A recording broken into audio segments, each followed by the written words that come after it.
but we're going to get started in 5 minutes. We had a slight transportation delay getting some of the Moral Mondays team here, but we'll be ready to go in about 5 minutes.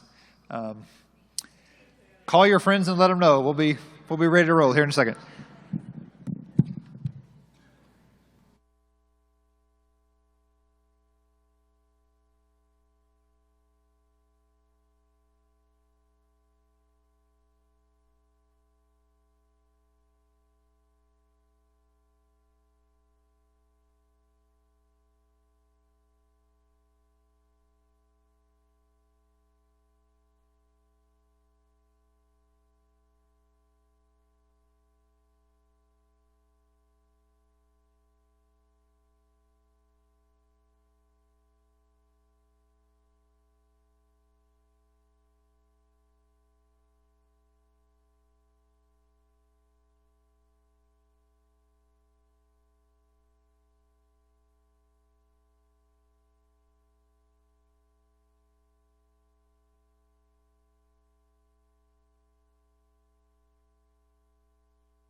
All right.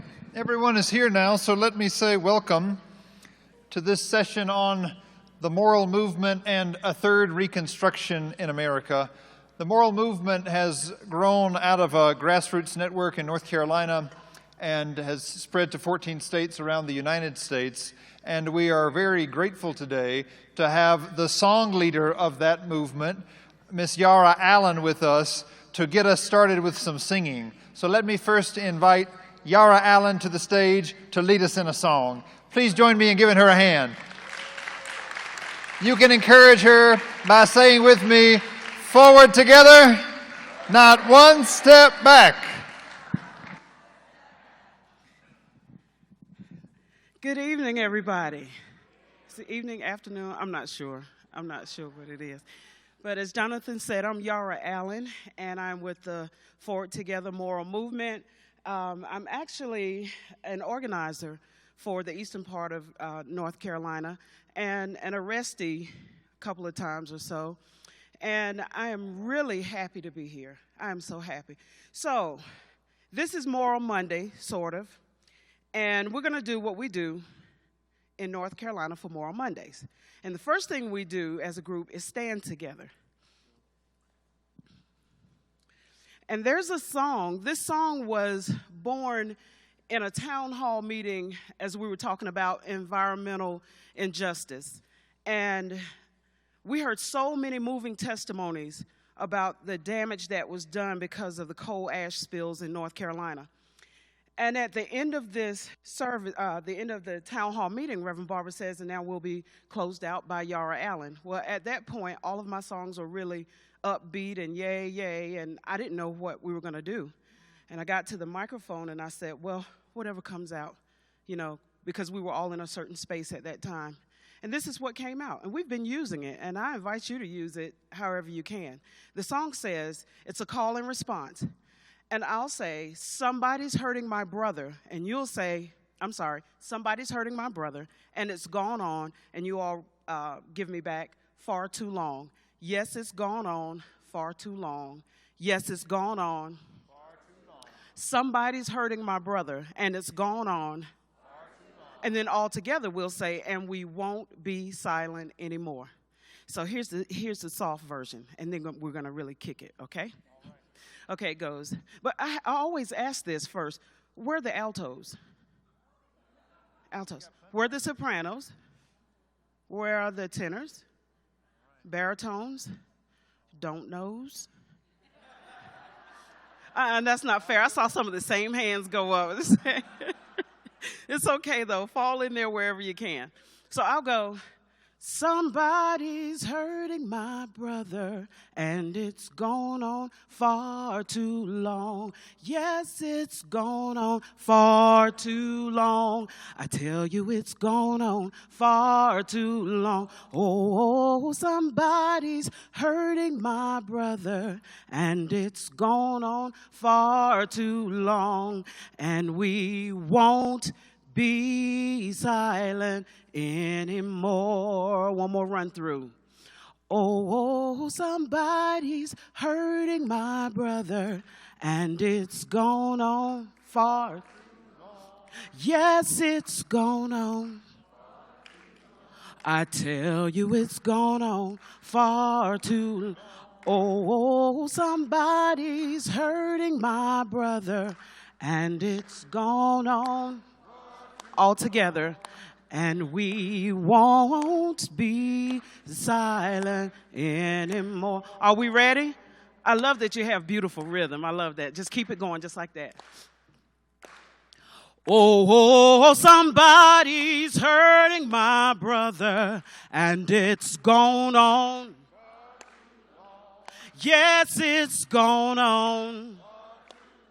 I tell you, it's gone on. Whoa, somebody's hurting my brother, and it's gone on. And we won't be silent anymore. I tell you, somebody's hurting my sister, and it's gone on. Yes, it's gone on. I tell you it's gone on. Oh, somebody's hurting my sister, and it's gone on. And we won't be silent anymore. Oh, somebody's poisoning the water, and it's gone on. Yes, it's gone on. I tell you it's gone on. Whoa, somebody's poisoning the water, and it's gone on. And we won't be silent anymore. I know that somebody's hurting the children, and it's gone on. Yes, it's gone on. I tell you it's gone on. Oh, somebody's hurting the children, and it's gone on. And we won't be silent anymore. And we won't be silent. And we won't be silent anymore. No, no, no. And we won't be silent anymore.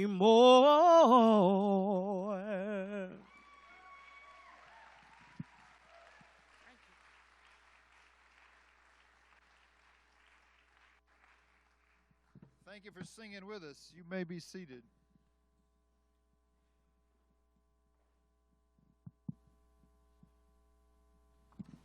Are we still live? Well, a few weeks ago, we had a visit from Pope Francis on the East Coast.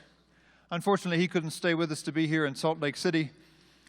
But before he left us on the East Coast, he spent an hour with our Congress in D.C. and raised up the example of 4 Americans in our history who have raised a moral dissent. I know many of you heard it. Abraham Lincoln, Martin Luther King, Thomas Merton, and one that most of the people in the room hadn't heard of, Dorothy Day. Not in this room, in that room. Like you, I was delighted to hear him call on the moral example of Dorothy Day, because all of my adult life, Dorothy Day has had a special place in my heart. I learned when I was in college that Dorothy Day and I shared a birthday, and that I had been born the year she died. In many ways, the works of mercy that she taught and practiced in the Catholic Worker became a great example to me. And it was because of Dorothy Day and her insistence that the works of mercy are the opposite of the works of war that I ended up with my wife Leah in 2003 going to Iraq when this country, my country, declared war on Iraq and said that a shock and awe campaign was going to happen in Baghdad. We joined the Iraq peace team that was led by Kathy Kelly, my dear friend who just left. I got to hug her before she left. I hope many of you got to meet her. One of the great champions for peace in our time. Kathy Kelly had organized this Iraq peace team, people who said that we were going to stay in Baghdad no matter what happened, no matter what the shock and awe campaign did, because there were millions of people in Baghdad, and we wanted to be with them. It was a terrible time. I'll never forget one of the people on the street saying to us, if this is democracy, we don't want it. If this is liberation, you can keep it. We visited the hospitals. We visited the homes of the so-called collateral damage. It was a terrible time to be in Baghdad. And yet, it was an incredible time to witness the human spirit and the hospitality of the Iraqi people. We were traveling one day on the road through the western desert of Iraq, traveling after 2 weeks of bombing. The road was scattered with debris. One of the 3 cars in our caravan hit a piece of shrapnel in the road, blew the tire, careened into a ditch. 3 guys split their heads open. They stepped out of the car in the middle of a desert, in the middle of a war, not knowing what they were going to do. and a car of Iraqis stopped, took them into their car, drove them to a town called Rutba. And in Rutba, they sewed up their heads and saved their lives. The doctor said, 3 days ago, your country bombed our hospital. The hospital in Kunduz was not the first that the U.S. had bombed. 3 days ago, your country bombed our hospital, but whether you're Iraqi or American, Christian or Muslim, we will take care of you, he said. And he saved their lives. We came back to the United States in 2003 telling that story, and the more I told it, as someone raised in the South on the Bible, the more it sounded to me like the Good Samaritan story that Jesus told. The story where the Samaritan, who is supposed to be the enemy of the Jew, is the one who stops on the side of the road, picks him up out of the ditch, and saves his life. At the end of that story, Jesus says, go and do likewise. And as someone who has been trying all of my life to follow the way of Jesus, I decided that what I had to do, what I and my family did together with others, was to start a hospitality house, like Dorothy Day had started in 1933 in Durham, North Carolina, and name it the Rutba House, after the people of Rutba who showed us such radical hospitality. It's there at the Rutba House that I have considered this issue of economic inequality that is supposed to be our theme for today, not as an issue, but as the situation in life for people like Maya, the woman who lives next door, who works a retail job in a store, and though she works a 40-hour week, can hardly pull together the money to patch the roof on the house that she inherited from her mother. I think of Sammy, the young African-American man who works 3 jobs, and in between volunteers every bit he can, but between 16 and 35, which he is today, he was stopped and frisked so many times by the police that the collateral consequences of his criminal background keep him from having a job that can sustain his life. When I think of income inequality, I think of Maya. I think of Sammy. I think of Antonio, who sits at our table for dinner every evening. After 3 decades of picking produce all across this country, he can tell us where everything we eat came from. And yet, when he went to our local hospital for cancer treatment a few years ago, they told him that though he had paid in all those 3 decades of work, he was not eligible for disability because he is undocumented. Dorothy Day hangs on the wall in our living room, and every day when we gather for prayer, I read the quote underneath her picture on our wall. It says, "Our problems stem from our acceptance of this filthy, rotten system." Maya and Sammy and Antonio and dozens of others have helped me to see just how filthy, rotten this system is. Income inequality is not just about the disparities between what people earn, but it's also about how those disparities are rooted in a history that goes all the way back to the founding of this nation. My friends in that neighborhood, most of them African American, have taught me to see that this filthy, rotten system is plantation capitalism, that it is based on land that was stolen from the native people of this country, and that it was built by slaves who were imprisoned as property to work because of the color of their skin. Pope Francis was right to remind us that we have to look back and remember the voices of moral dissent in the history of this country that have pointed us toward a better way. We must give thanks for those voices. And yet, also, here in the 21st century, we must heed the voices of moral dissent that are with us today. Because the system that I encounter up close and personally in the people at my dinner table every night is a system that demands moral dissent. Well, I know this is heavy, but I came by to give you some good news today. The good news is that we had prophets to raise a moral dissent in the 19th century. We had prophets to raise a voice of moral dissent in the 20th century. And thanks be to God, We have a prophet in the 21st century that is raising a moral dissent in this nation. You get to hear from him today. He is, for the past quarter century, the pastor of the Greenleaf Christian Church in Goldsboro, North Carolina. For the past decade, he has led the North Carolina chapter of the NAACP, that great anti-racist organization that was founded in this country over a century ago. And he is the chief architect of the Forward Together moral movement that began as a grassroots movement some 9 years ago in North Carolina, and in the summer of 2013 burst onto the national stage as the largest state-focused civil disobedience campaign in this nation's history. We remembered Selma this year. You know Selma, when Dr. King called people together from all over the country to stand together for voting rights.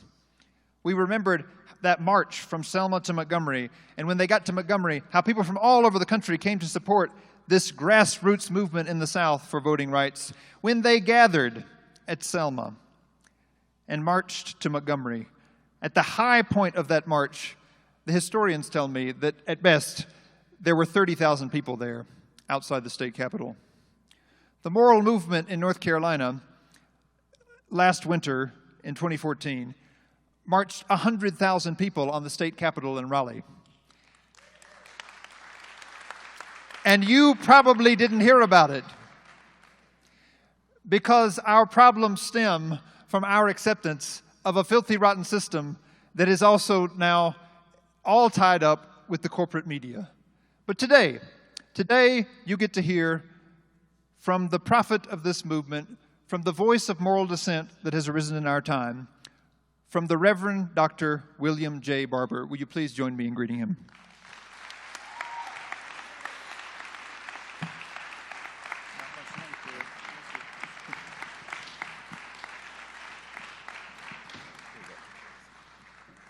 Good evening to all of God's children that have gathered here today.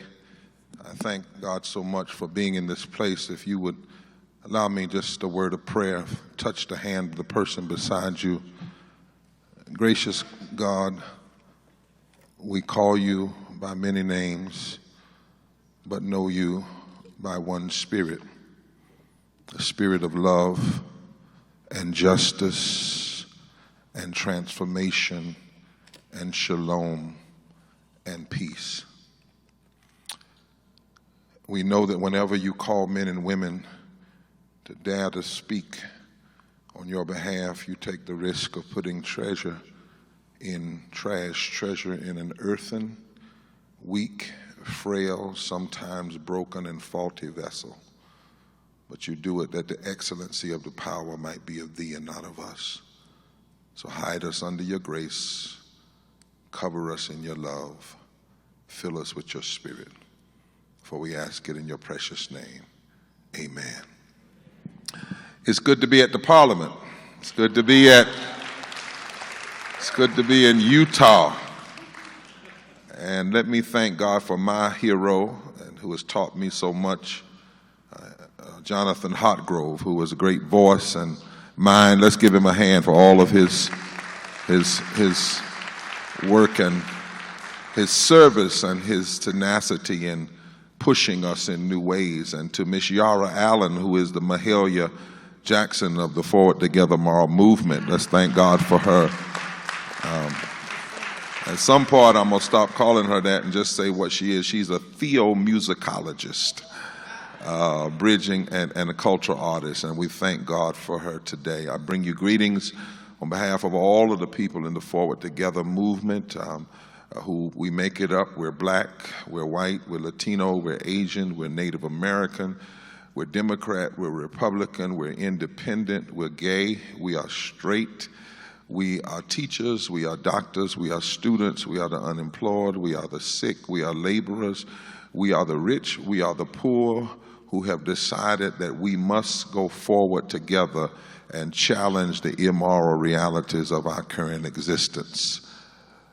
This day I want to talk for a while about a moral movement of dissent is necessary for justice in every age. And particularly when we talk about economic justice, we have to have what I call moral discernment that comes out of our deepest faith traditions. We then have to have a moral description of what is going on in our current reality. And then we have to have a moral determination. Sometimes I've founded a group called Repairers of the Breach. Hope you'll look it up. And we have something called MPOLIS, the Moral Political Organizing Leadership Institute and Summit, that we are inaugurating and sponsoring around the country. And we wrote a book called Forward Together, A Moral Message to the Nation. Hope you will pick it up. And a second one coming out called Third Reconstruction that actually Jonathan and I wrote together. But we talk about the necessity of moral analysis, moral articulation, and moral activism as key. Now, where does this come from? What theological traditions does it come from? When Jesus came into history, much of the religious political power structure and cults had hijacked the moral and righteous standards of our faith. They were adjusting the faith to serve the few, the wealthy, and the privileged, the power structures of that day. And so in his first public sermon, not his second, third, or fourth, but in Jesus's coming out sermon, in Luke chapter 4, verse 16, Jesus, God's own Son, opened God's Word, and he deliberately, despite all of the passages he could have pointed to in the Torah or in the prophets, he went to Isaiah, 61, first chapter. He changed it a little bit because he didn't use the language of vengeance, but he did say, the Spirit of the Lord, the Moshach of the Lord is upon me, because he hath anointed me to preach the gospel to the poor, to the poor. And that word poor there is a Greek word patokos, which literally means those who have been made poor by exploitation. He hath sent me to heal the brokenhearted, to preach deliverance to the captive. And the word deliverance in Greek means to remove systems that are causing people to be captured in the bondages of this world. He sent me to recover the sight of the blind and to set at liberty them that are bruised. And then he said to declare the acceptable years of the Lord. And that is using the ancient language of Jubilee in the Jewish tradition. And the year of Jubilee was always a time when debts and slavery and all of those things were annulled, if you will, and set aside. Jesus says, in the words of the younger generation, don't get it twisted.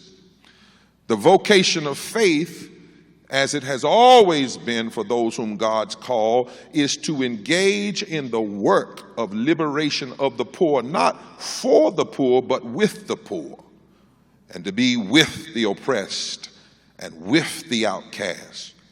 Now, what is significant, says one author about this, is that this, and I want you all to know I'm a theological conservative in the sense, and I'll explain that in a minute because I saw some of y'all kind of shake when I said that.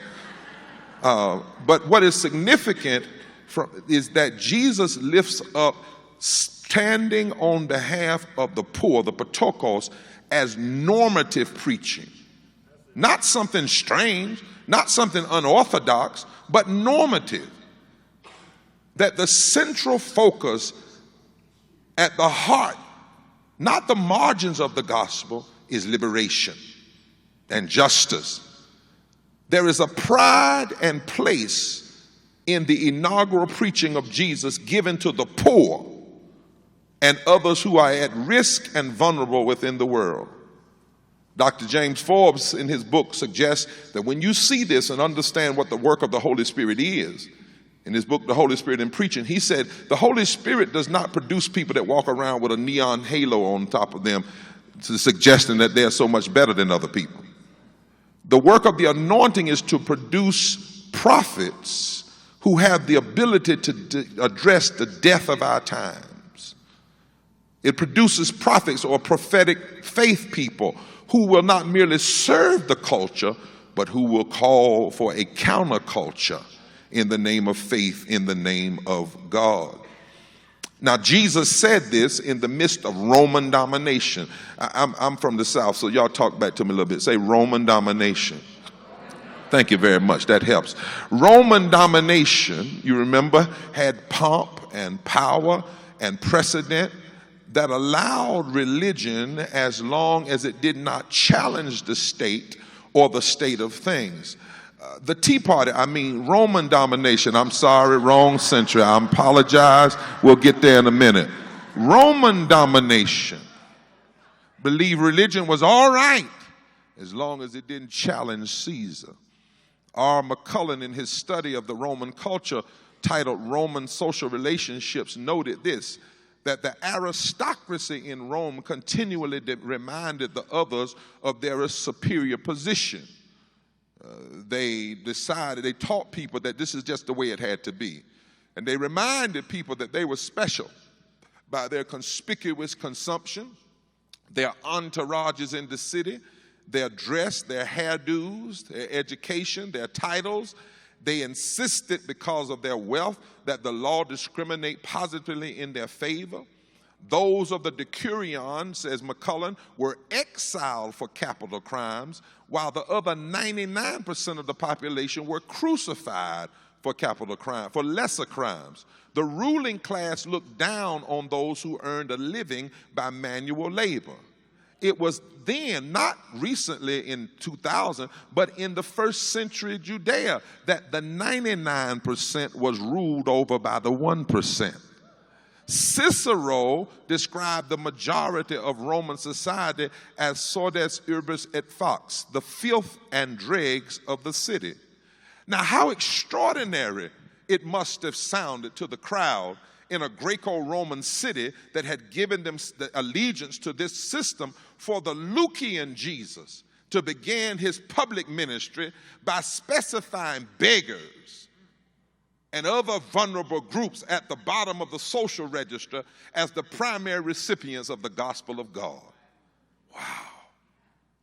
But Jesus was picking up on an ancient tradition. 6 centuries before, in the Hebrew tradition, Jewish tradition, Jeremiah said in Jeremiah 22, this is what the Lord says. Go down to the palace. Doesn't say send a homing pigeon. Doesn't say send a fax or a text. It says go down, talking to prophetic folk, people of faith. Go down to the palace of the king of Judah and tell him this is what the Lord says. The Lord says, do what is just and right. Use your power to rescue from the hand of the oppressor those who have been robbed. Do no wrong to the violence to the foreigner, the fatherless, the widow, and do not shed the innocent blood of the poor. And was it not Isaiah, in Isaiah 10, when Isaiah said, woe unto those who, listen at this language, legislate evil. This is 6th century before Jesus. Woe unto those who legislate evil, and watch this, rob the poor of their rights. Not the rights of the landowner, but rob the poor of their rights and make children and women their prey. That's why I tell a lot of my progressive friends who threw your Bibles away when Jerry Falwell was alive, you need to pick them up. There's some good stuff in there. You need, don't run from faith. You need to run to it. And so, as we look here, we look and we see in the midst of this that faith, as Jesus said, by the Spirit, as Walter Wink once said in his book, Engaging the Powers, he says, faith puts forth a different value system. A different value system than the value system of the world. The world puts a unique value on money that has made wealth the highest value. But people of faith cannot be seduced into considering people like the world considers people. God desires to save us from anything that oppresses us. Racial injustice, economic injustice, and anything that works against the solidarity of the human community. In Jesus and the Disinherited, Howard Thurman said, this is the position of the disinherited in every age. What must be the attitude toward the rulers, the controllers of political, social, and economic life? True spirituality calls us to be suspicious of concentrations of wealth, privilege, and power.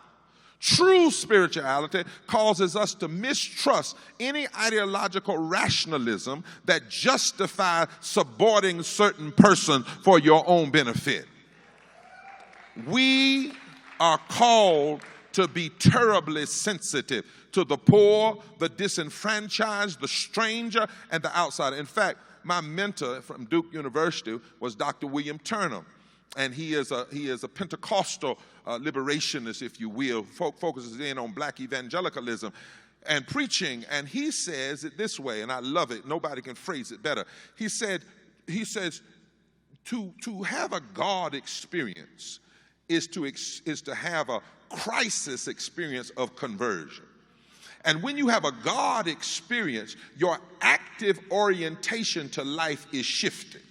In other words, when the Spirit moves, you can call it saved, you can call it born again, you can call it change, you can call it epiphany, you can call it filled, you can call it your dungeon shook and your chains fell off.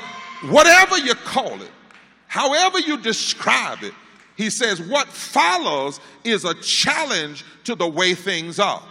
Being moved by the Spirit necessitates a quarrel with the world.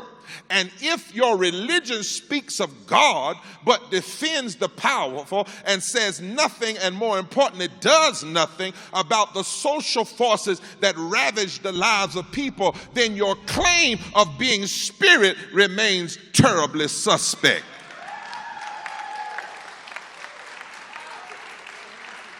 So what I'm trying to preach today is not some weird left-wing theology. It's orthodox conservative theology. The Pope, it's the kind of theology the Pope had to tell Rush Limbaugh when he said the Pope was preaching communism. And he, well, I don't know why Rush would challenge Limbaugh, the Pope, but anyway, the Pope said, no, Rush, it's not communism, it's the gospel. Which is why we're still in moral discernment, which is why I have deep struggle with those who tend to call themselves ultra-conservatives, orthodox theologians who liberally resist and ignore so much of God's character. They say so much about what God says so little, and sometimes about what God says nothing, and so little about what God says so much. How can you be a so-called conservative if you dismiss, downplay, and almost have a disdain for the weightier matters of the law like love, justice, and mercy? How can you call yourself a conservative when you don't even conserve the very essence of the gospel, which is to stand on behalf of the poor and the stranger? I don't think we ought to even call it conservative, because I'm a theological conservative. I'm an evangelical. I have problem with it. But I got a word what we could call it. We could call it pharisaical hypocrisy. We could call it, we could say that kind of theological is ontologically heretical. In other words, you're saying something you said God said, and God didn't open God's mouth. And because of this, I believe if we ever needed a moral movement in the nation, in the world, to challenge much of our current hypocrisy, first of all, among people of faith, we need it now. Now, you know, Walter Brueggemann said that the prophetic faith does not ask if the vision can be implemented. Sometimes we become a little bit too pragmatic as people of faith. We don't realize that before, the Jewish tradition says that the Red Sea didn't open until after there were 10 miracles. And then it still didn't open until Moses walked all the way out into the water up to his nose. That Charleston Heston stuff, you need to stop looking at that. And it wasn't until God saw action. In Egypt, slavery, they weren't even called slaves, and God didn't even answer until the Hebrew people cried out. And so the reality is, Walter Brueggemann says, prophetic faith doesn't ask the question if the vision can be implemented, because the question of implementation is of no consequence until the vision can be imagined. Imagination must become before implementation. That's why you have to dare against the most powerful nation in the world, in the midst of segregation and the possibility of being killed, stand up and tell that nation about a nightmare and then say, I have a dream. Don't even know how the dream is going to come to pass. But you have to announce and show people imagination before there can be implementation, because Brueggemann says hope, prophetic hope, faithful hope, is the refusal to accept the reading of reality, which is the majority opinion. And this kind of hope is subversive. Now, if that fits you, tell your neighbor, I'm a subversive. Oh, y'all scared? You didn't come to the parliament not to be subversive. Tell your neighbor, I'm a subversive. Because a subversive, the hope, because what this kind of hope and prophetic faith does, it limits the grandiose pretensions of the present and dares to announce that the present, to which we have all made commitments, is now being called into question. And we've seen it down through the ages.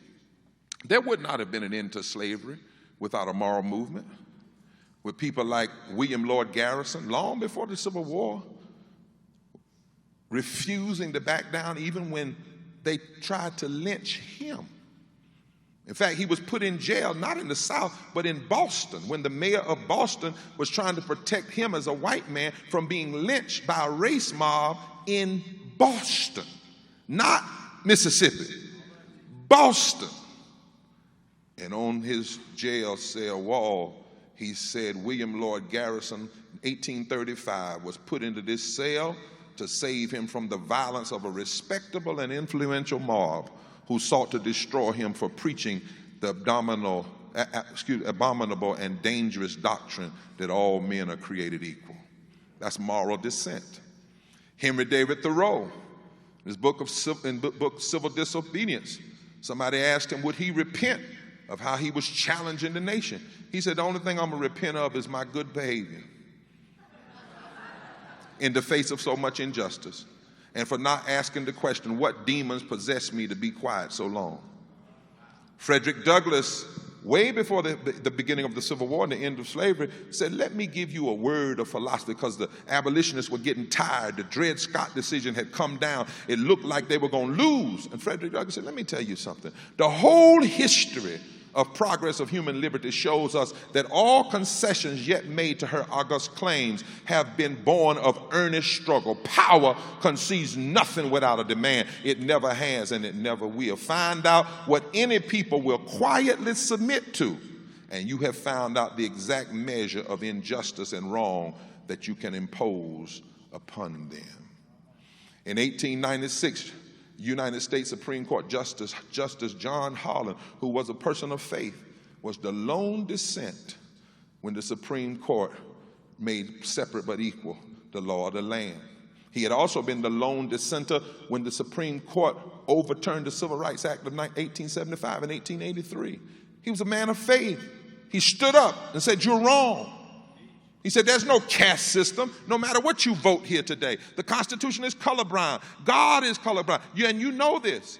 And if he had not dissented, Charles Hamilton Houston and Thurgood Marshall would not have had a legal record upon which to build the cases against Plessy versus Ferguson, separate but equal. So moral dissent either does one or two things. Either moral dissent changes things right now, or it sows the seeds for change in the future. If anybody has any water, let me have a bottle. Dr. King now was a prophet, and here's one more example of moral dissent. After the passage of the 1964 Civil Rights Act and the 1965 Voting Rights Act, many of Dr. King's friends, preachers, told him, you've done enough. Just cool out. The president told him, you've done enough. No need to keep pushing. But in December the 10th, 1967, Dr. King said, I'm worried about America. Now, interestingly, this title of this sermon, and you can find it in the Radical King, was a message on hope. But it begins like this: I'm worried about America. He said, during Advent, he said, I'm worried about a nation founded on the principle of created equal by God, but still wrestling with the color of skin. I'm worried about a nation sick with militarism. I'm worried about a nation where at that time the gross national product was $800 billion, still the highest in the world, and we still had 50 million poor people. He said there are two Americas. One America is beautiful for its situation. In this America, millions of people have the milk of prosperity and the honey of inequality. But then there's another America. And this America has a daily ugliness about it that transformed the buoyancy of hope into the fatigue of despair. And he then said, because there's something wrong, we must be even more committed, more serious, and not waste time on foolish things. And we must raise our moral trumpets of conscience. He said we must call for a worldwide fellowship that lifts neighborly concern beyond one's tribe, one race, one class, one nation.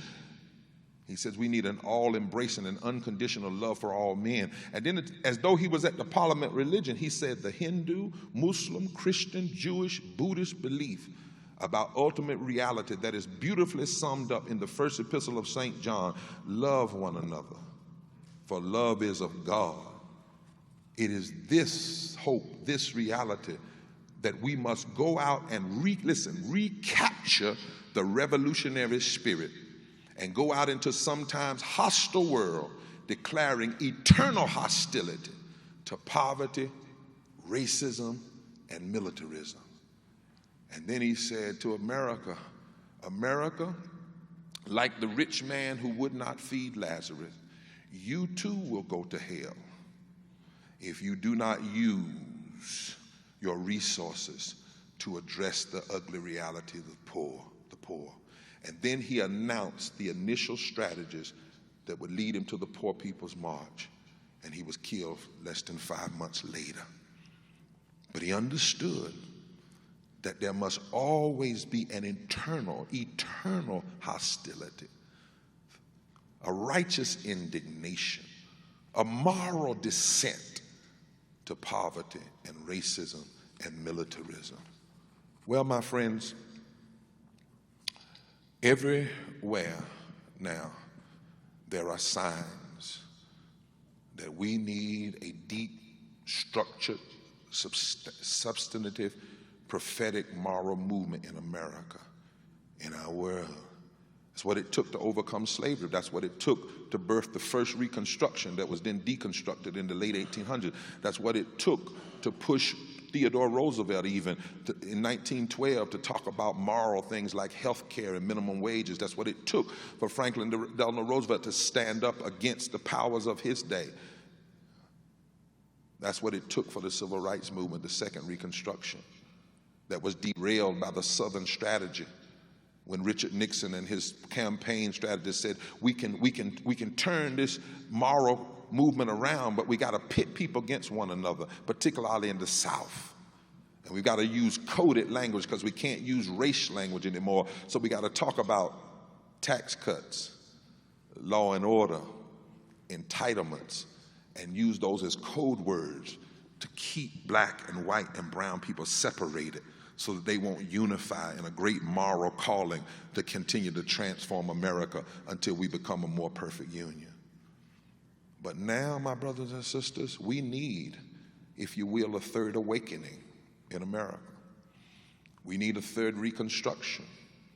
We need a third, I would say social gospel movement, but we need a third gospel movement because the gospel is not non-social.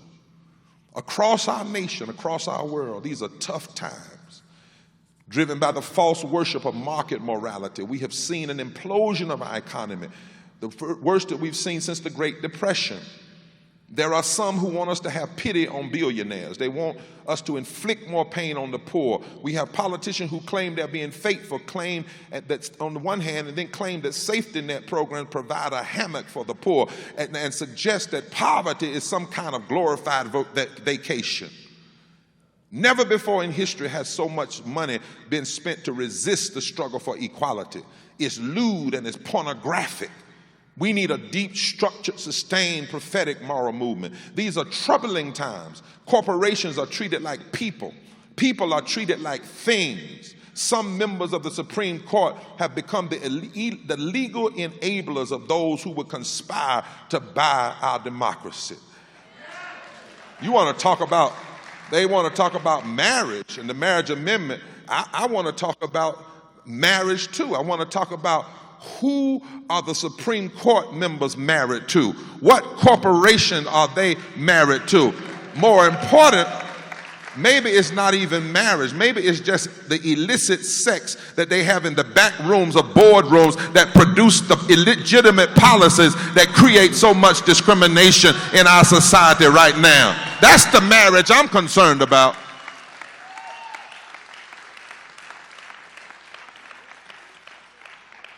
We got to know there's a better way.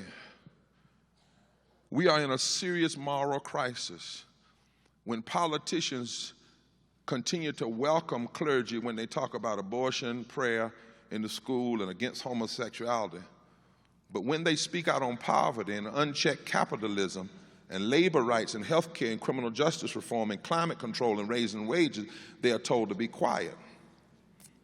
And all of us need to read that book called One Nation Under God, where he outlines how after the New Deal got started, the corporate barons wanted to run a counter campaign against the New Deal, against Social Security, against those things. But they did a poll and they found out that they were not popular enough to run it, Jonathan. But the poll said the most popular, trusted people in America in 1930 thought it were preachers. So they went out, companies like Sun Oil, SunTrust Oil, and other groups went out and they hired preachers to debone the gospel. One of the leaders, pastor of the Church of Millionaires out in California, they hired him, and he went through this process of finding other preachers, and within 10 years, they had 17,000 ministers on the payroll. And they would go and have conferences like this, but they would go to practice preaching and develop the best sermons that basically said, this is how things work. If you're right, you go to heaven. If you're wrong, you go to hell. So if you're right, you have money. And if you're wrong, you don't have money. And they created this illegitimate theology and infused it into the theological streams of America. And they did it to push back against those things that were making the wealthy pay their fair share. Somebody's got to stand up and say it doesn't matter what power is imparted. This is not a left-right debate. I'm so sick of left-right, I don't know what to do. And I'm so sick of when religious folk use it. I'm just going to be honest. Why are we using the language of our adversary? Why do you call people right that are so wrong? You know, if we're going to be people of faith, yes, use the language of faith. Not left, right from the French Revolution. Why are we using conservative versus liberal? You know the truth about that. It depends on whether you're using hot sauce or ketchup. I'm liberal when I use hot sauce. I'm conservative when I use ketchup. That's me.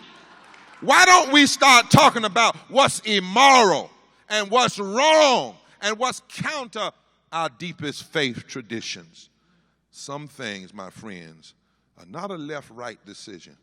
They are wrong, they are extreme, and they are immoral. That's why the Bible says, blessed are they that mourn. Blessed is a world where there are prophetic mourners. We don't need more regal and pompous religious ceremonies. We need a revival of mourning, of prophetic consciousness, the kind of mourning that mourns the sin of structural and systemic poverty and says it doesn't have to exist.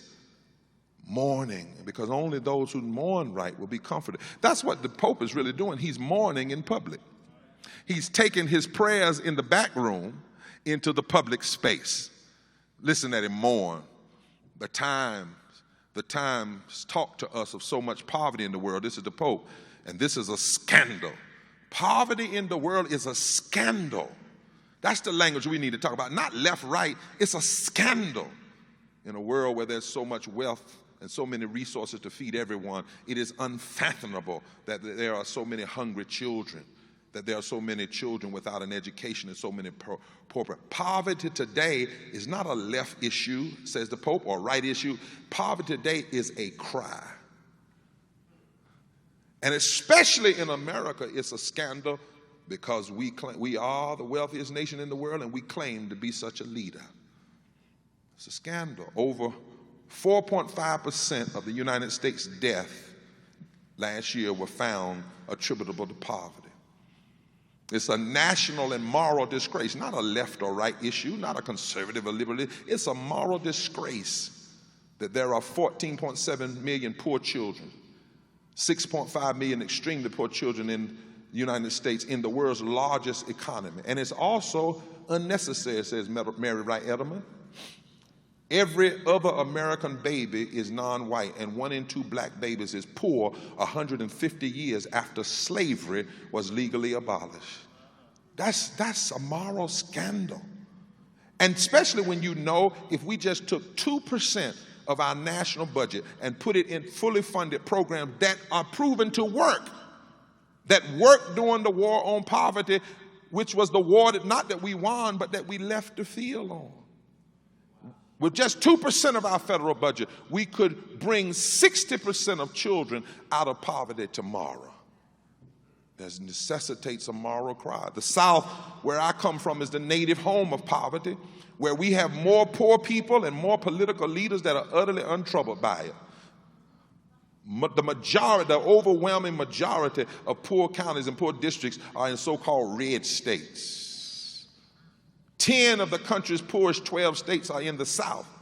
15% of Americans live in poverty, but in Mississippi it's 23%. Louisiana is 22%. Arkansas is 20%. Georgia 19%. North Carolina around 19%. South Carolina 19%. Texas 19%. And that's before you disaggregate the numbers by race. Because you can't talk about poverty without talking about race in America. Don't even try it. When somebody says it race or class, you say it is. Race is America's original sin. Racism, white supremacy, and what it has done to our structure. And when you disaggregate those same numbers, you have all of these poor folk white, but then when you disaggregate the number, 30 and 40% black. Now what is it? What kind of demon, what kind of demonic interpretation of morality has caused many of our white Southern brothers and sisters to vote against their own self-interest? What is so powerful that would do that? It's got to be some kind of religion. Let me see. There's a religion that does that. Oh, I know, racism. And you can't challenge that racism with just sociological language and political language. You've got to have something powerful that touches the heart and the spirit and has the ability, as the Bible says, to discern the thoughts of men and women and cut in between the marrow and the bones. Not only that, in our nation, the South leads without health care. 25% in Texas, 21% in Louisiana, 21% in Florida, South Carolina, Georgia, Mississippi, North Carolina.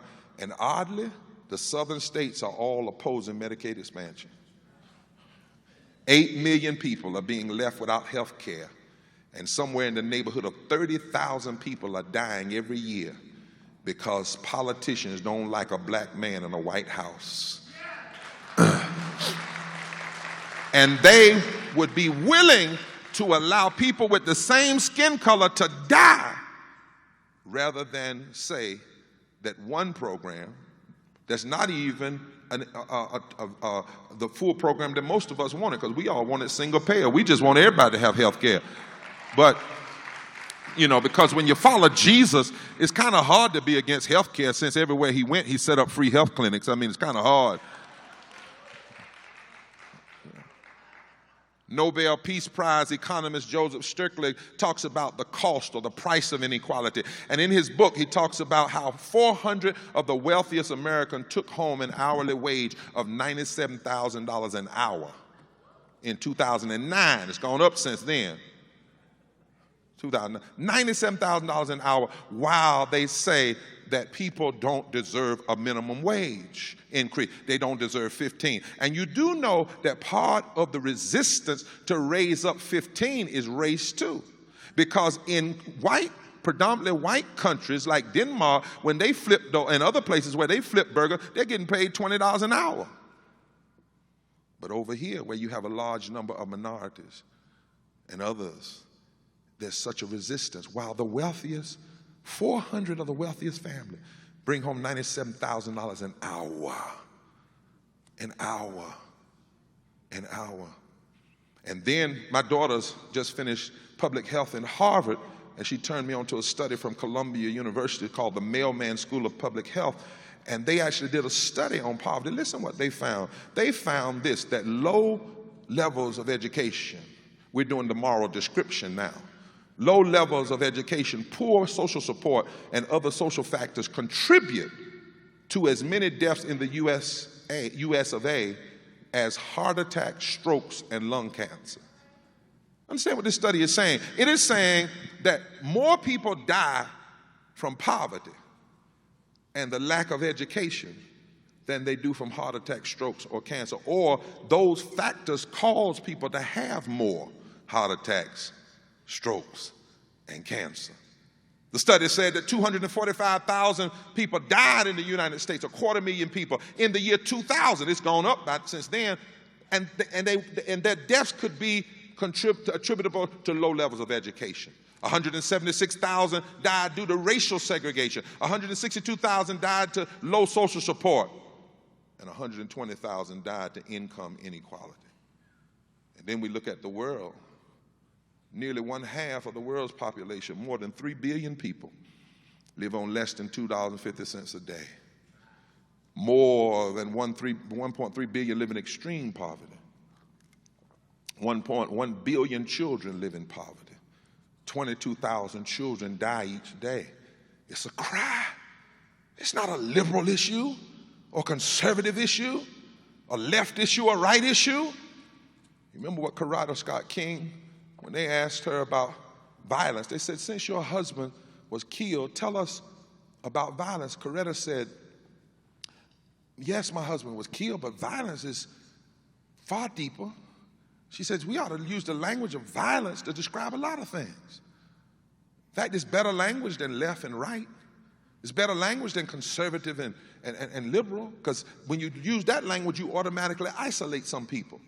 She says, poverty is violence. Deadly kind of violence. She said, starving a child is violence.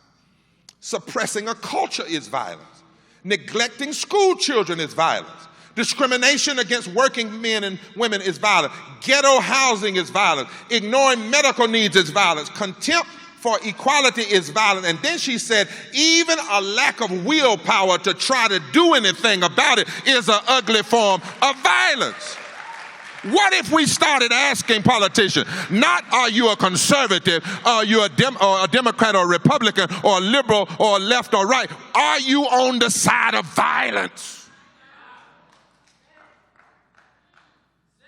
2 years ago, the Forward Together Moral Movement did a tour in North Carolina putting a face on poverty, because too often we know the stats, but we don't see the faces. And so we went on tour, and one day we went on tour, we were invited to walk down a path into the woods, and we were confronted with the fresh reality of man's inhumanity to man, as Neva would say. I had just been arrested at the General Assembly by people who knew the rules of order, who were dressed in suits. But simply because a few of us stood up in the gallery and asked this question. We didn't ask them were they liberal. We didn't ask them were they conservative. We asked them this question: what doth the Lord require when it comes to how you're drafting this budget and how it impacts the poor? And they said, this is our house, arrest them. And they put us in jail. That night I got a death threat and said, you'll be dead by Christmas for just standing up for poor, not poor black people, but poor people. And then a few weeks later we went on this tour, And as we walked along the path, we saw baby dolls and toys and the eerie signs that there were children amidst all our affluence, in the midst of all our wealth, in the midst of all our national claim to be one nation, in the midst of North Carolina's claim to be one state. There were children living like animals underneath and beneath the trees. When we got into the community in the middle of the woods, we were met by God's family. They were black, they were brown, they were white, they were male, they were female. One of them swept the ground and said, "Let me clean up, Reverend, and make a place for you." Another lady that had a bad back and couldn't sit down offered me her chair. Another one said, "Reverend, all I have is half a sandwich." And I knew it was something they had scavenged from somewhere and probably didn't have anything else. But he said, "If you want it, you can have it." I was treated better in the woods than I was in the General Assembly of North Carolina. It brought me to uncontrollable tears when our new friends welcomed us. They told us how often the authorities would come out to their small communities and run them out of the woods. They told me how there were hundreds of trailers left over from Hurricane Katrina, but they wouldn't even let them stay in it. They told me how the city council and the county commissioners opened every session with prayer, but then they would send the police out to arrest them. They told me how the church that was not far from where they were standing was all about stopping abortion and stopping same-sex marriage. But if they tried to make their way anywhere near the church, they were asked to leave the property. Standing in those woods, I couldn't help but crying. And in the midst of my tears, it was almost like God used every drop to amplify this echo. You want to know why it is that you fast and I don't look your way? You want to know? Well, here's the reason. It's in Isaiah 58. The bottom line is your fast days are for profit. You drive your employees hard too much. You fast, but at the same time you bicker and fight. You know how to have religious ceremonies, but you swing a mean fist. You think that's the kind of fast that will make me listen? Your prayers won't even get off the ground. If you want me to hear you, this is the kind of fast. This is the kind of religion that I'm after. Get rid of exploitation in the workplace. Free the oppressed and cancel the debts. And then the light will shine on you. Then I'll hear your prayers. Then you'll be called repairers of the breach. We must have a moral movement from the ground up, rooted in faith, and if necessary, mass civil disobedience. We need a moral movement engaged in electoral politics, not mere Democrat, Republican. We need a moral movement that builds a stage to put a face on poverty. Makes people have to see what happens in this ugly system. We need a movement that utilizes social media to the fullest, a movement that goes deep into the music and the arts of the movement and says somebody's crying, but it won't be long. We need a movement that can help us move from the lowlands of greed to the higher lands of community. We need a movement that says, Here is the moral agenda. The moral agenda would say, if we want to do better, number one, we've got to secure pro-labor, anti-poverty policies that ensure economic sustainability by fighting for full employment, living wages, the alleviation of disparate unemployment, a green economy, labor rights, affordable housing, targeted empowerment zones, strong safety nets for the poor, stopping extreme militarism that destroys innocent lives and undermines our ability to wage a real war on poverty, dealing with climate change, fair policies for immigrants, and infrastructure development. And yes, we want fair tax reform. We want taxes to benefit the poor and the working poor and not the greedy and the already wealthy. That's a moral agenda. But we also have to understand the intersectionality of this agenda. We also need an agenda that says we demand educational equality by ensuring every child receives a high-quality, well-funded, constitutional, diverse public education, as well as access to community colleges and universities. And not only that, a moral agenda says we want health care for everybody. We want to protect women's health care. And we want environmental protection because there might be water on Mars, but we are still here right now. But not only that, You can't deal with poverty unless you deal with the criminal justice system.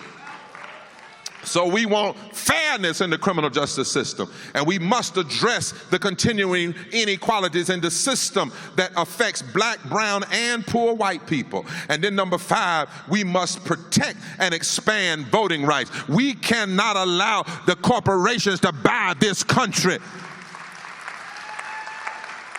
We must protect and expand voting rights. It's a moral atrocity that 50 years after Selma, we have less voting rights today than we did after the Selma to Montgomery March and the signing of the Voting Rights Act in 1965. But we also got to protect women's rights and LGBTQ rights, and we've got to protect immigrant rights. How can we sing America, America, God shed his grace on thee, and then we don't have grace for the gay community and grace for the immigrant community? We must demand equal protection under the law for everybody, period. These are not left issues. These are not right issues. These issues are morally defensible. They are constitutionally consistent, and they are economically sane.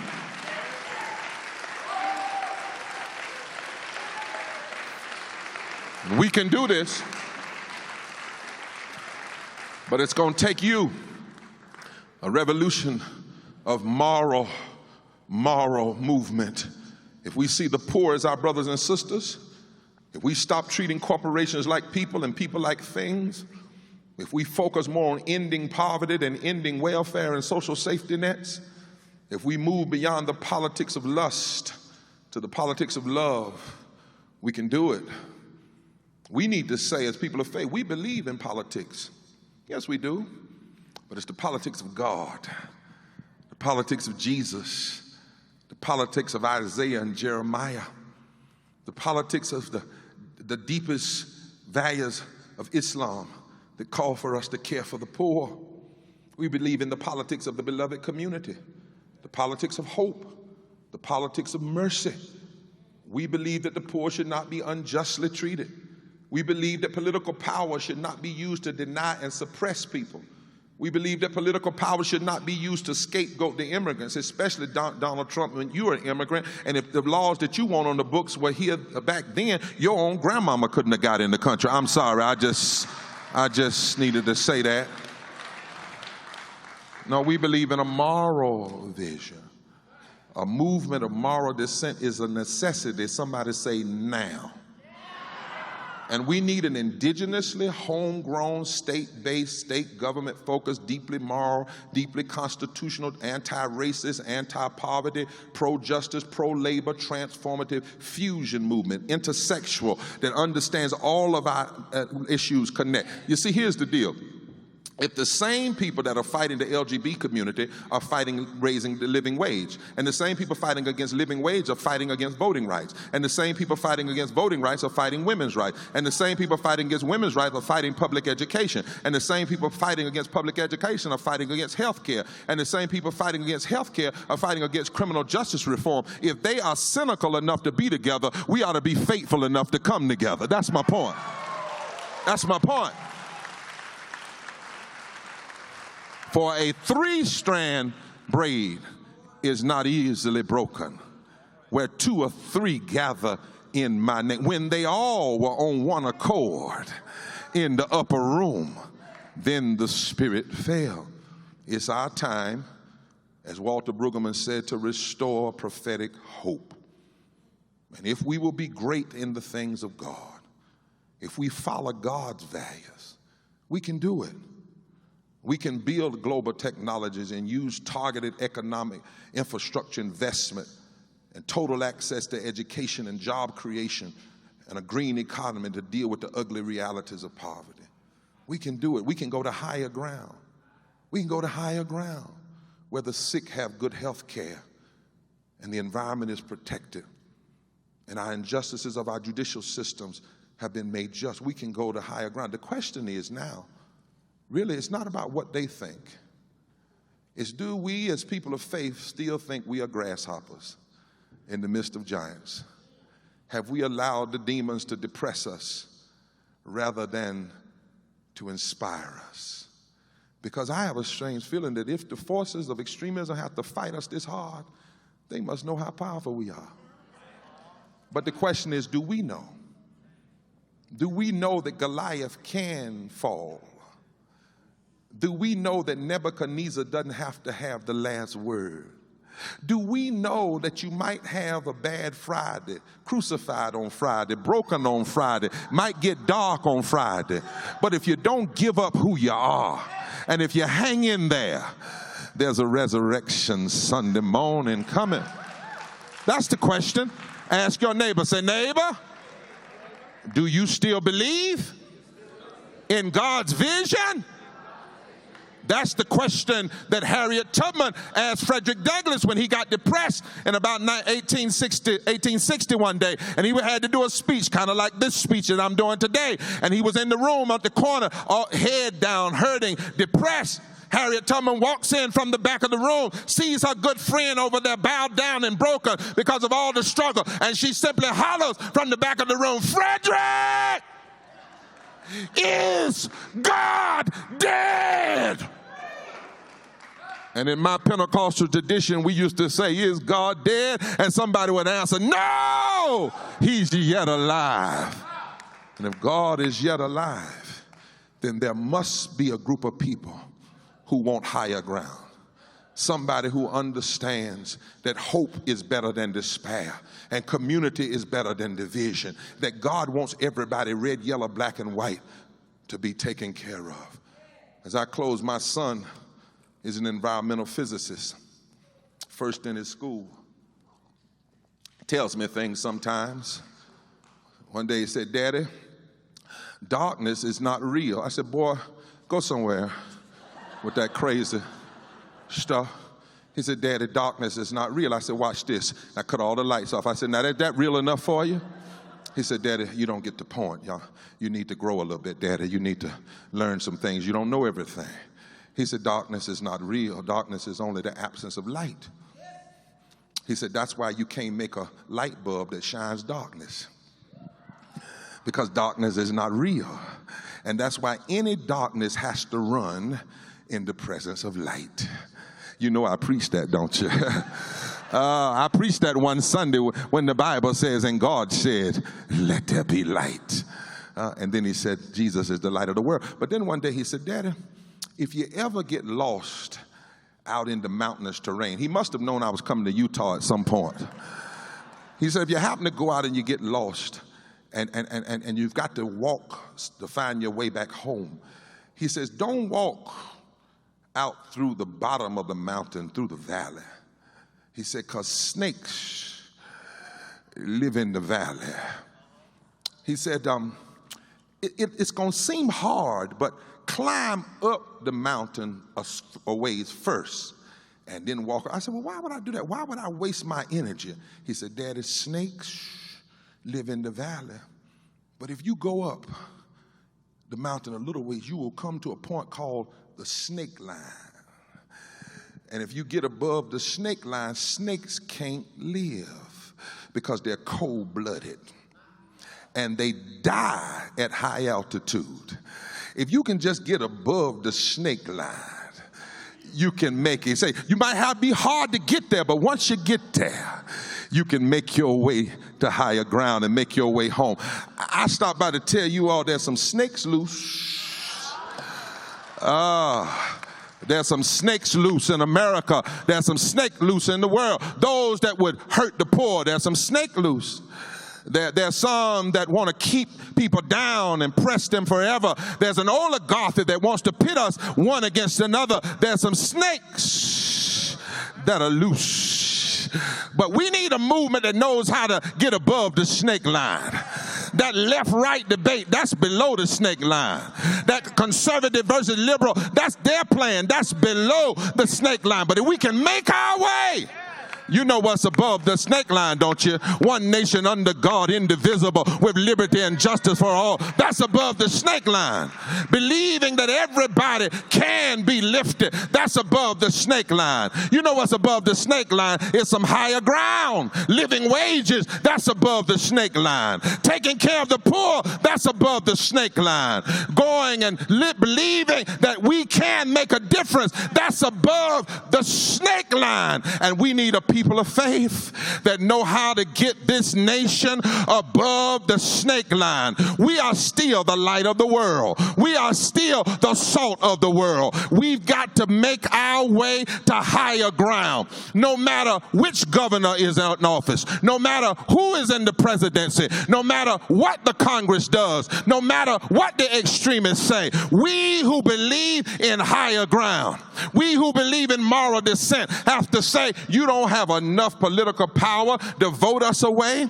You don't have enough insults to talk us away, and you don't have enough money to buy us away. We still live here, and we're not going to give up on our present or our future, but we're going to take this conversation and we're going to take this debate above the snake line. Somebody say above the snake line.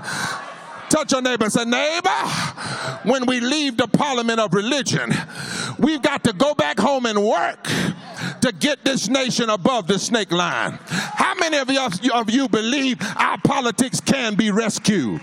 Our politics can be moral, can be merciful, can be kind, can be loving. How many of y'all believe that we are better than this? We are better than oppression. We are better than meanness.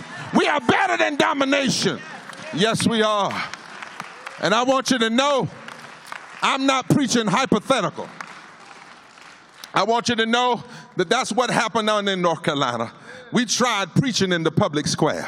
We tried to see, can we get this conversation above the snake line? What happened when we took the preaching out of the pulpit, out of the mosque, out of the temple, and took it to the General Assembly? 1,000 people decided to come to the altar of civil disobedience and engage the system. 1,000 people, more than any time in the history of this country in one state. What happened? On a cold winter morning, 100,000 people showed up. What happened? When we started, the governor was at 40%. Now he's at under 30% and falling. The legislature, 50%, he's under 30% and falling. The legislature was at 40%. Now they're at 17% and falling. When we started, only 40% of the people agreed with Medicaid expansion. But when we took the debate to higher ground above the snake line, now 60% of North Carolinians agree with Medicaid expansion. When we started, only about 40% agreed with living wages. Now 80% agree with living wages. When we started, only about 30% were against the extreme voter suppression. Now 61% of the people are against extreme voter suppression because we took it to higher ground. We took the debate above the snake line. We refused to use their language. We went in places that they thought we would not go and organized in places they thought were impossible. So Jim Forbes and I now are working on something. What if, y'all know Jim Forbes, don't you? What if we decide to have a third awakening? What if we decide to have a third revival? What if we decide to have the revival, a time for moral revolution in the United States? And what if we call for a radical revolution and revival of moral values? And what if we pick some states like Alabama and Mississippi and South Carolina, North Carolina, and Ohio and Iowa, and some places like that? And what if we go there and we have 2 or 3 days of social revival? And what if we gather 2,000 or 3,000 people in every one of those states? And what if we write a moral questionnaire for every presidential candidate and every governor? And what if we force a moral discussion into the narrative during this presidential election? And what if in May of next year, in all of those states and about 5 more, we have clergy and people of faith along with poor people impacted by the policy to lead civil disobedience at the state house? What if we go in and have communion? What if we go in and have Passover? What if we go in and sit down and refute? And what if we do it together? What if we do it all at the same time? Maybe like 12 o'clock in the day. Everywhere in about 12 states, you got clergy in full vestment. You got poor people. You've got the hurting. And we sit down and we say we no longer will be ignored. What about that? What would that do? Could it possibly spark something? Could it possibly create a new narrative? Well, I got an announcement at the Parliament of Religion. We're going to try it. And I want to know, will you come help us take this to higher ground?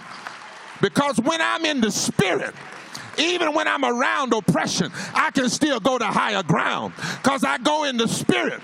And when I go in the spirit and I'm in higher ground, I hear strange things like this: if God be for us, it doesn't matter if the whole world is against us. When I'm in the spirit up there in higher ground, I hear things like this: the Lord is my light and my salvation. Of whom shall I be afraid? When I'm in the spirit, I hear things like this: weeping may endure for a night, but if you hold on, joy comes in the morning. And when I'm in the spirit, I start singing in the spirit. I'm pressing on the upward way.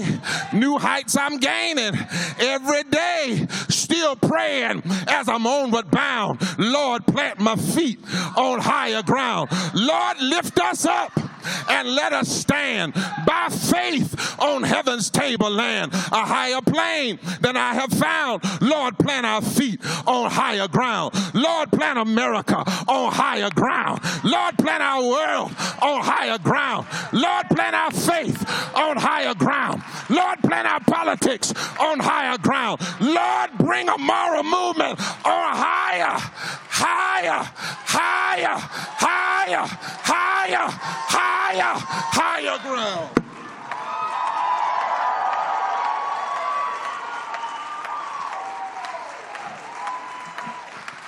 Pray on just a little while longer.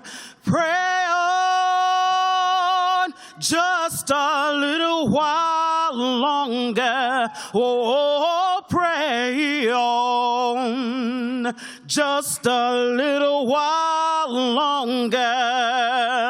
I know justice is coming soon. Come on and fight on just a little while longer. Fight on just a little while longer. Oh, fight on just a little while longer. Higher ground is coming soon. We've got to love on just a little while longer. Love on just a little while longer. Come on and love on just a little while longer. Higher ground is coming soon. Hum with me, y'all.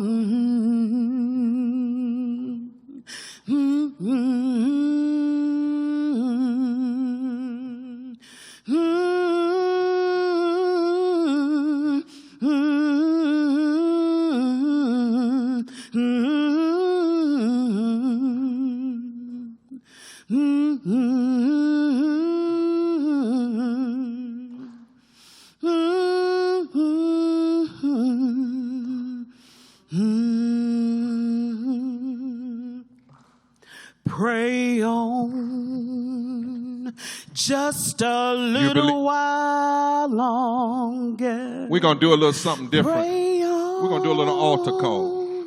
If you just as a sign that you're not going to give up, that you're not going to see yourself as a grasshopper, you believe that we can move on, that we can take the high ground. You know, in South Africa, they used to say a dying mule kicks the hardest.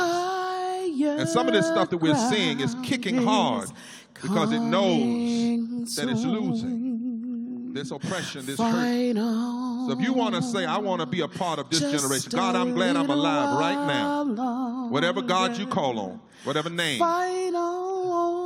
And you're going to be a part of unifying.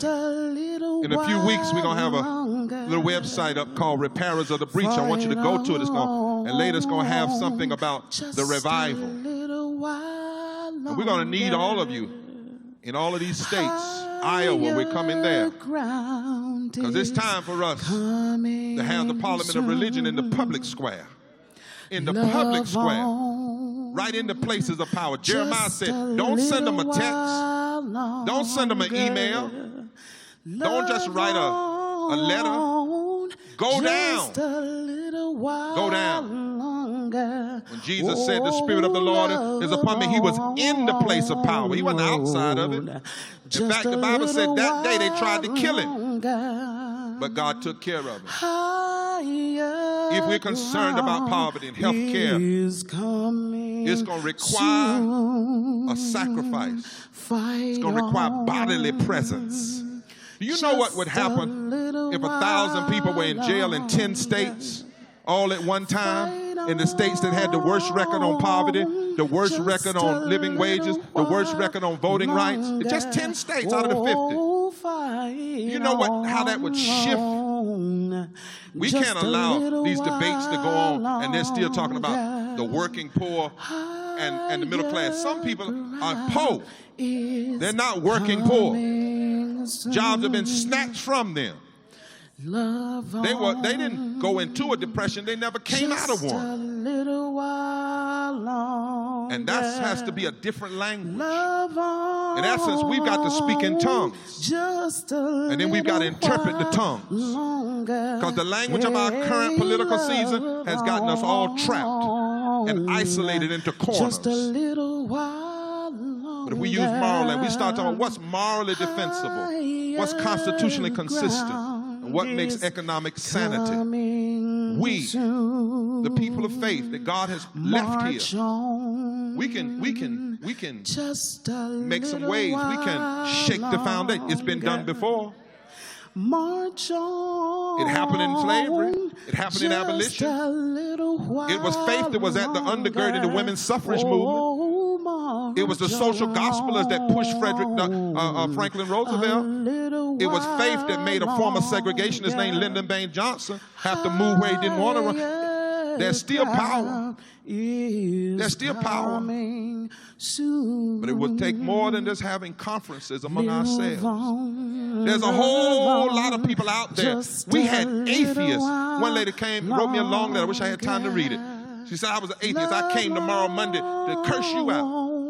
She said, but when I got there, I found out I wasn't mad with God. I was mad with the presentation of God that I had heard all these years from people that didn't talk about. She said, I never heard about the God who says protect the rights of the poor. She said, I never heard that Jesus' first sermon was challenging the political systems of his day. And she said, I want to thank you for 13 weeks of redemption. Changed my, and that's just one. If we refuse to go undercover, we can pull the covers off. This ain't no time to be an undercover person of faith. This is a time for us to be covered by grace and to have the charismata of grace, which enables us to do the acts of grace. Because if we do it, not only will we challenge our adversaries, we'll redeem some of them. We got people coming now saying, Reverend Barber, I'm a Republican, but I can't stay in this no more. And I said, we're not even about party. We're about transformation. Transformation. Grab somebody by the hand. God, help us to pray in a way that makes us stand, in a way that makes us speak, in a way that makes us steadfast, in a way that makes us know you are still sufficient, in a way that our moral descent will never be suppressed, and in a way that we will never be satisfied with the domination and the damage of injustice and poverty and hurt. In this place, remind us in all of our faith tradition, we are taught that when we're weak, you're strong. In all of our faith traditions, we are taught that your power is most expressed when it looks like there are overwhelming odds. Remind us that in all of our faith traditions, a life just caring about ourselves is not even worth living. That if that's our life, we're dead already. But a true life is when our lives are used in corporate ways to join with other lives, that we can lift up the cause of love, push the cause of injustice, and fight for the fullness of everyone's humanity that you have created them to be. Thank you tonight. God, we are determined. It might be a little rough, but with everything in us, we are going to engage in the kind of moral descent that will take this nation, take this world to higher ground. God, we may not see all the change, but we've got confidence in your spirit that's eternal. We got confidence to know we're either doing one or two things. We're either a part of your community of change now that will see it in our present day, or we are the seed sowers for the change that is yet to be. Whatever our role is, God, we say like the old saints, any way you bless us, Lord, any way you allow us to be a part of the movement of your spirit, we're going to be satisfied. Because at the end of it all, we want to hear you say, well done, thy good and faithful servant. Now, God, we praise you.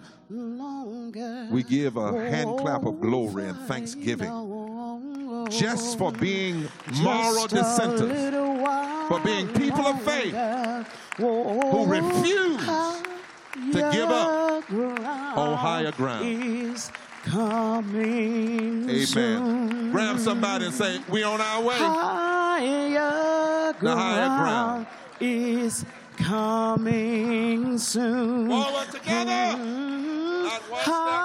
Higher ground is coming